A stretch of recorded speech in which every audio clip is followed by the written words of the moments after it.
Hello fellas, Frankie Day back again on YouTube. Today on YouTube I have update build report number 1 on my personal build of the USS Arizona by Trumpeter on 200 scale.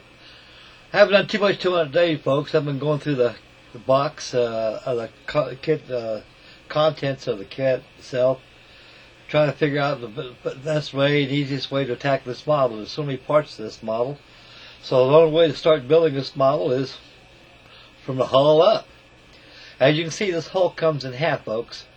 Somehow I was kind of puzzled with all these pin marks, these locating pin marks inside the bottom part of the hull where the screws are attached to.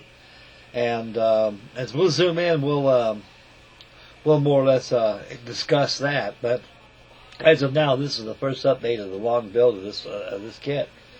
And so far I can't find any imperfections at all about the Arizona. I got a set of plans here.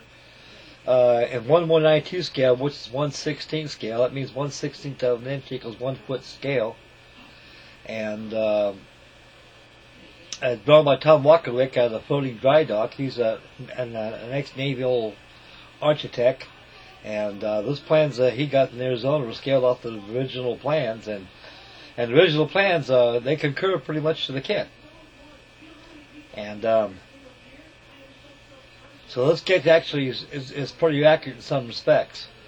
Okay, folks, those little pins sticking up right there, I'll bring that little stick over to you and I'll show you what I'm talking about.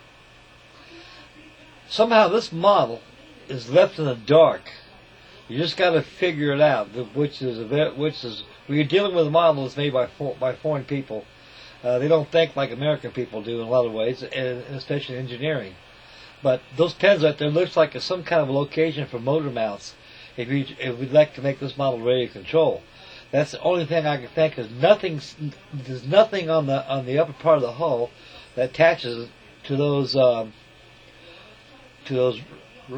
locating pins right there, mounting pins.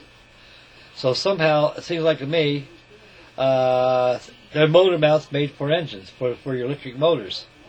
And you probably got a gear reduction box which fits to the screws. And I turned over the back side. As far as the assembly I got, folks, I went ahead and got the rudder installed, and the 4 screws are installed. The stuffing box is right there.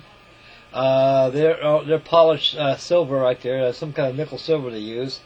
They represent the propeller shafts. They go right inside the stuffing boxes right there. I glued them in and used HCC glue because I'm not going to make this thing a real control model. I rolled rudder, get out of line a little bit, so I got it straight. I must have checked over while the glue is still wet. So tomorrow on the next update is going to be the I'm going to go ahead and paint the whole hull and the bottom section of the hull red oxide. I thought I had some red oxide on my where my paints are at, and I don't have any, so I had to go down there to Ace Hardware and get me a can of Krylon red oxide and spray the bottom part of the hull. We moved the bottom section on. Here's the top of the hull. As you can see, those big old hideous tabs right there, folks. This thing locks in. So this tells me this model had intentions for radio control. So when you want to take the bottom of the hull off, all you do is squeeze in the bottom part of the hull will pop out.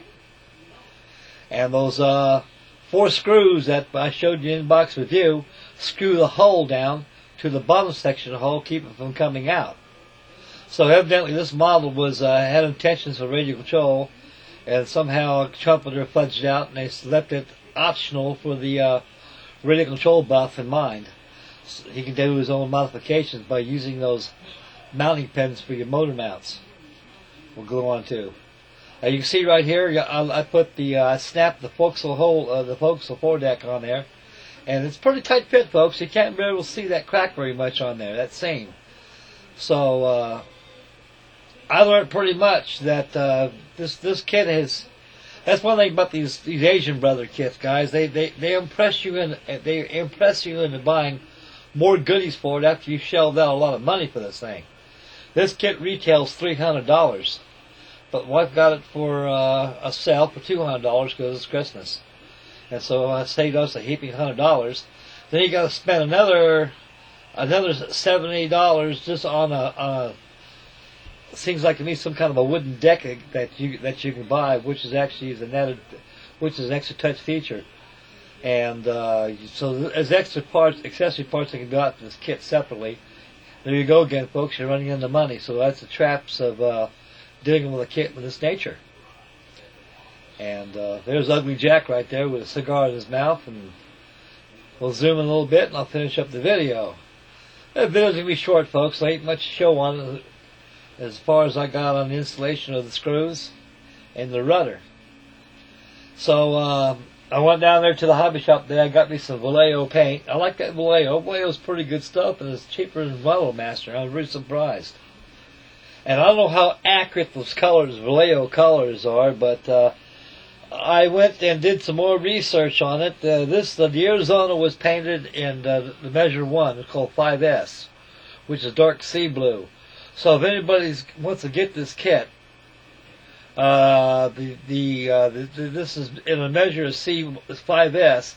The Arizona was the only battleship with a battle line that was painted 5S, dark sea blue. Reason being is because during maneuvers she collided with the USS Nevada, and there's some damage to the hull, so they went ahead and put it in dry dock. When Operation Rainbow 5 kicked in, they went ahead and just painted the ship 5S, and the rest of the battle line was to be painted the same. But the event of Pearl Harbor, the attack of Pearl Harbor came into view. The paint schedule of those ships weren't realized until after the attack. Then they were refitted and painted 5S. So this right here kind of concludes my update number 1 of the Trumpeter. I got to prepare the other 3 builds going on. We got Russell Goslin's D-Day build going on. And I got a hold of Freddie, and he's got a B-26 Marauder by monogram. I like to enter that as a D-Day build. And so far, Freddie's got some problems with his YouTube. And so as soon as he gets his YouTube all squared away, he'll get a hold of me, get notified, and I'll see if I can buy that B-26 off of him. And so we're in negotiations on that right now, and so I hope Freddie gets it squared away, and I know what's going on. And I got Steve of Jake Cutler's. I got his carrier aircraft build going on, so I'll get that going. And we got Ned Modeler Clint's Snap-on. Well, boys, this takes care, and we'll see you on the next video tomorrow. Bye, boys. Take care.